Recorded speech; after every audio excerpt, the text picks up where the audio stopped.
Have you ever noticed how your brain can remember the lyrics to a song you haven't heard in 20 years, but you can't remember where you put your keys 5 minutes ago? There's something strange about the way your mind works.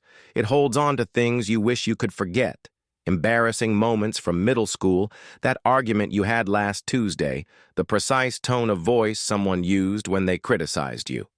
But the important stuff, the appointments, the names, the reasons you walked into a room, gone. Your brain isn't broken. It's not failing you. It's doing exactly what it was designed to do. But here's what's fascinating. Most of us spend our entire lives inside our own minds without ever understanding how they actually work. We experience our thoughts, our memories, our emotions, but we never see the machinery behind them. We never question why our brain prioritizes certain information over others, why it creates shortcuts that sometimes lead us astray, why it clings to pain more tightly than pleasure. So here's the question. What if everything you think you know about how your mind works is wrong? Let me tell you about your brain. Not the textbook version with labeled lobes and chemical formulas, the real version. The one that's running in the background right now as you watch this, making thousands of decisions you're not even aware of. Your brain is approximately 3 pounds of tissue.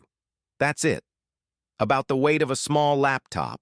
And yet, this 3-pound universe contains every memory you've ever formed, every skill you've ever learned, every person you've ever loved, and every dream you've ever had. But here's the thing. Your brain isn't really interested in truth. It's interested in survival, and that changes everything. See, your ancestors didn't survive because they had accurate perceptions of reality. They survived because they had useful perceptions of reality. The ones who heard a rustling in the grass and thought, probably just the wind, got eaten. The ones who heard the same sound and thought, tiger, survived to pass on their genes. To you. Which means your brain inherited a negativity bias, a tendency to weight negative experiences more heavily than positive ones. Psychologist Rick Hanson describes it perfectly. Your brain is like Velcro for negative experiences and Teflon for positive ones. This is why you can receive 10 compliments and 1 criticism, and your brain will obsess over the criticism for days. It's not being dramatic. It's being vigilant. Because in your ancestral environment, missing a threat could get you killed, but missing an opportunity just meant you'd have another chance tomorrow. Your brain is still running that ancient software, still scanning for threats, still assuming the worst might happen. And this is where it gets complex. Your brain doesn't just react to what's happening now, it's constantly predicting what will happen next. Neuroscientist Lisa Feldman Barrett calls this predictive processing. Your brain is essentially a prediction machine, constantly using past experiences to forecast future ones. Every single moment, your brain is asking, what does this remind me of? What happened last time? What should I expect? This is incredibly efficient. It's why you can catch a ball without calculating velocity and trajectory. Why you can finish someone's sentence. Why you walk into your home and immediately sense something is off, even if you can't say exactly what. But here's what's really happening. You're not experiencing reality directly. You're experiencing your brain's prediction of reality, fine-tuned by tiny bits of incoming sensory data. You're living in a simulation, not a digital one, a neurological one, built by your own mind. The deeper mechanism. Let me show you how deep this goes. Think about the last time you felt anxious. Really anxious. Your heart racing, your palms sweating, your thoughts spiraling. In that moment, was there an actual threat in front of you? Or was your brain running a simulation of potential futures, most of which would never happen? Your amygdala, this almond-shaped cluster of neurons deep in your brain, doesn't distinguish between actual threats and imagined ones. It responds with the same alarm system whether you're facing a bear or facing a difficult conversation. This is the psychology behind anxiety. Your brain, trying to keep you safe, manufactures threats that don't exist yet. Maybe never will, but it feels so real because your body responds as if it's happening right now. And here's where it gets interesting. Your brain has another trick. It's called neural plasticity, the ability to rewire itself based on experience. Every thought you think, every action you take, strengthens certain neural pathways and weakens others. Donald Hebb, a Canadian neuropsychologist, summarized it perfectly. Neurons that fire together, wire together. This means your brain is constantly sculpting itself based on where you direct your attention.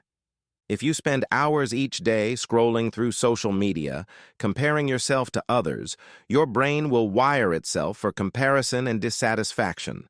If you practice noticing moments of gratitude, your brain will get better at finding things to be grateful for. You are, quite literally, training your brain with every choice you make. Music shifts.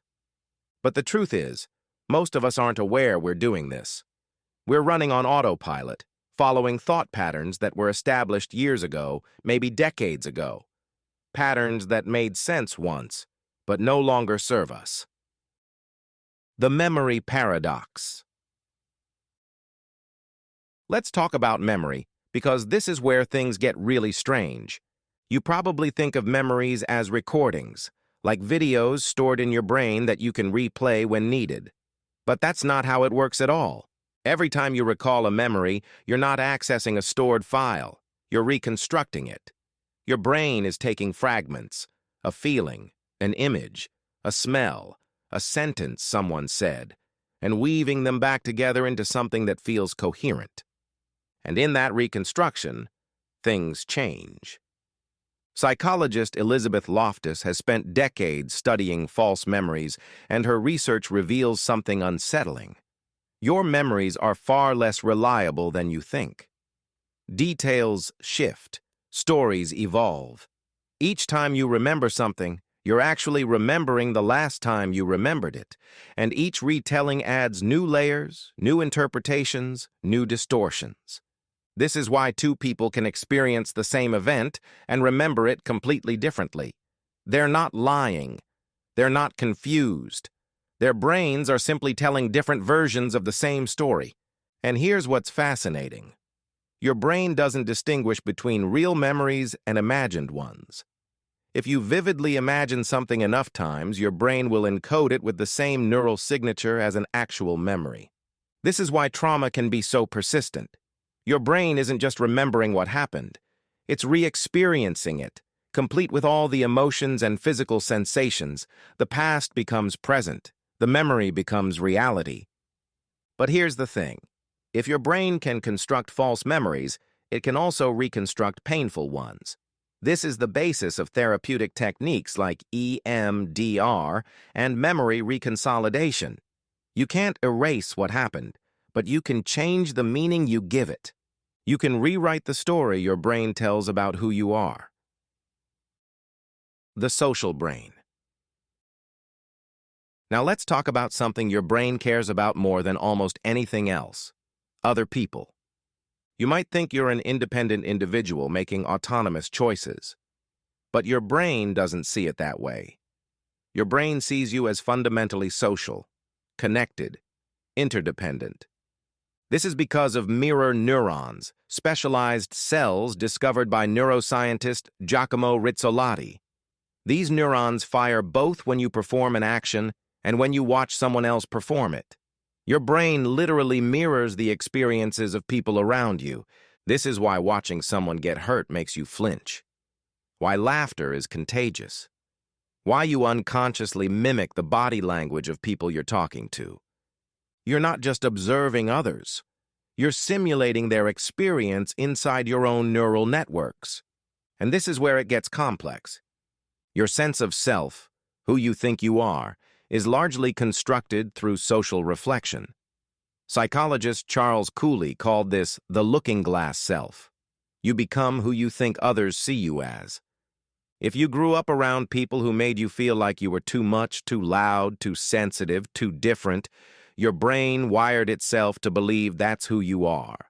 Not because it's true, but because your developing brain relied on social feedback to construct your identity.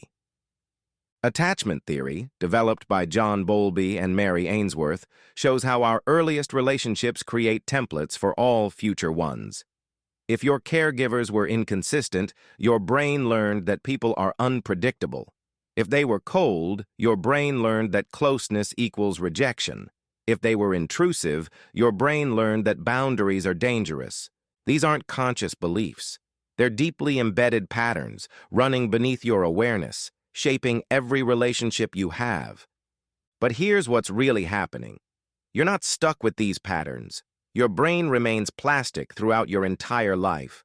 New experiences can create new pathways.